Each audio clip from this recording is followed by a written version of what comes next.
It started with a whisper, too faint to notice, too distant to understand. But the warning was there, a gentle tug at the edge of her soul. Something or someone tried to reach her. Little did she know that the pills she placed her trust in, the ones meant to heal her, were slowly dragging her closer to something darker, something final. God doesn't always speak in thunderclaps or burning bushes.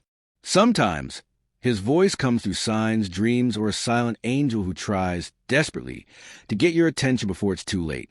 This is the story of Maya, and the message that could have saved her life, if only she had listened in time. Maya Patel was a woman of reason, logic, and modern science. At 28, she was a thriving graphic designer living in Mumbai, bright, confident, and fiercely independent. She had no time for what she called superstition, the kind whispered by elders or typed in long, fear-laced WhatsApp forwards. Her life was as structured as the files on her hard drive. Wake at 6:30, yoga at 7, coffee by 7:30, and straight into a world of designs, client calls, and digital art. Everything was fine until that lingering pain in her back started. At first, she blamed the office chair, then maybe a bad sleeping position. But when it worsened, she visited Dr. Sharma, an old family physician, who prescribed her a muscle relaxant. "These are new," he said, scribbling the name Ramasanex, 20 on a prescription pad. Imported, very effective, one a day. The box was minimal. White, clean font, a green cross on the side. Harmless at first glance. Maya took her first pill that evening. That night, the dreams began. She was standing in a long hallway with no end, walls pulsing like they were breathing. Shadows twisted behind doors. At the far end, a soft white glow shimmered, like moonlight behind a veil. A woman stood there, dressed in white, her face hidden behind long, silver hair. She whispered, "Don't let it enter your blood." And then the dream would snap. Maya would jolt awake, breathless, heart racing. She brushed it off. Side effects, perhaps. Anxiety. But the dreams returned. Every single night. The woman in white drew closer each time, her voice now urgent. "It's poisoning you. Please stop." Her hands would reach out as if trying to pull Maya away from something just behind her that she could never turn to see. On the 5th day, Maya woke with blood on her pillow. Her nose had bled during the night. Her body felt heavier. And yet, when she looked in the mirror, she looked fine, even radiant, as though the medicine was working. That day, she received a message from an unknown number. "You're being watched. It's in your bloodstream. Stop the pills." Maya frowned, deleted it, but then she received another. "There's a reason your soul doesn't rest at night. The angel has been sent. Will you listen?" Fear crept in like a silent fog. She confronted Dr. Sharma. He assured her it was fine. People exaggerate online. These medicines are FDA approved. But that night, something changed. She saw the woman again. This time, her face was visible. Her eyes glowed like pale moons, filled with sadness. "You were chosen," she whispered. "But now your path is cracking. God sent me because you're slipping where others don't return. The drug is not what it claims to be." Maya asked, "What is it then?" The angel's eyes turned black for a moment. "A mask. What heals the body must not rot the soul." She awoke sobbing, her body trembling. From that day, odd things began to happen. Her clock started freezing at 3:07 a.m. Her apartment lights flickered for no reason. A white feather appeared on her balcony. Every single morning. Always clean. Always glowing faintly, no matter the weather. Even her cat, Smokey, stopped sleeping in her room. He'd hiss at the bedroom door, as if something stood behind it. Maya tried to stop the pills. But each time she skipped a dose, her body ached in unbearable ways. Headaches, nausea, chills. It was as though the medicine had become part of her. Then came the voice, not in her dreams, not from the phone, but in her room, soft, layered, like a choir trapped behind glass. "You must choose. Heal the body or save the soul." She screamed, fell to the floor, cried into her palms. She called her mother, desperate. "Mom, Did anyone ever warn you about medicine dreams? Her mother was silent for a moment. Then she whispered something Maya didn't expect. I never told you, but your grandmother once said this would happen. What do you mean? She used to talk about a bloodline, a guardian angel that visits one woman every third generation. She called it the Savak, a servant of God who appears when a soul is at risk. She said one day, you'd be tempted by something that appears harmless, but is dangerous, that the angel would try to warn you. Maya's skin turned cold. She didn't believe in fate, but the pieces were aligning too neatly, too eerily. Still, she had no proof. Only dream signs, a few messages, an inner voice that screamed louder each day. Stop the pills. One night, she crushed the remaining tablets and flushed them. She expected the symptoms to worsen. Instead, silence. That night, she didn't dream. No angel, no shadows, no hallway, only a white space. Still, serene, she should have felt relieved, but she felt empty, abandoned. The next morning, the feather wasn't on the balcony. She searched everywhere. Nothing. That day, she collapsed during client call. Her vision blurred. Her heart raced. Doctors said her blood had unusual toxicity, almost like a reaction to a rare compound. The ER specialist noted. They ran tests. The results were strange. The pills, Ramoxanex 20, contained traces of something unlisted, a rare derivative used in experimental animal studies abroad. It wasn't FDA approved. Dr. Sharma was arrested. The clinic shut down. The news spread quickly. The medicine had been smuggled in bulk, and Maya wasn't the only one. 2 other women reported severe psychological symptoms. One had taken her own life. The other, still in a psychiatric ward. Maya felt like she had escaped, barely, but she hadn't, because the dreams returned. Only this time, the woman in white didn't appear. Instead, Maya stood alone in that hallway, and from the end, something black slithered closer, eyes gleaming. No form, just darkness. It hissed. You flushed the vessel, but not the residue. It lives in you still. She ran, screaming, but the walls closed in. You see, sometimes what appears as medicine can be something far more dangerous. Sometimes healing is a lie, wrapped in plastic, sealed with silence.